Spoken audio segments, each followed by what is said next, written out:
ఈరోజు నేను ఇక్కడ మంత్రిగా కూర్చొని ప్రజల అప్లికేషన్స్ అన్నీ కూడా తీసుకొని ఎక్కడెక్కడ డిపార్ట్మెంట్లో మాట్లాడాలో అందరితో ఫోన్లో మాట్లాడడం జరిగింది.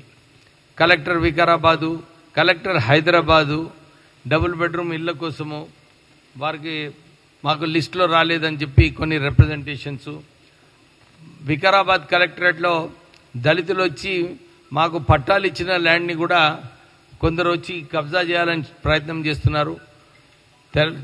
టీఆర్ఎస్ హయాంలో లేదు మాకు హక్కు ఉన్నది, దళితులకు పట్టాలు క్యాన్సిల్ చేయాలని చెప్పి ఆ రోజులలో వారికి అందరికీ కూడా హింస చేయడం జరిగింది.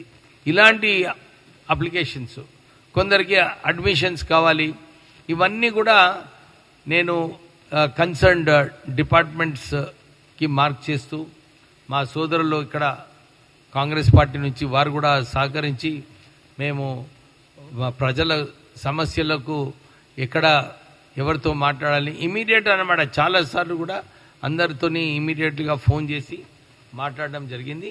ఇది ఒక మంచి కార్యక్రమము, ఎందుకంటే ప్రజల నాడి తెలుస్తుంది, ప్రజలు ఏమనుకుంటున్నారు ప్రభుత్వంతో.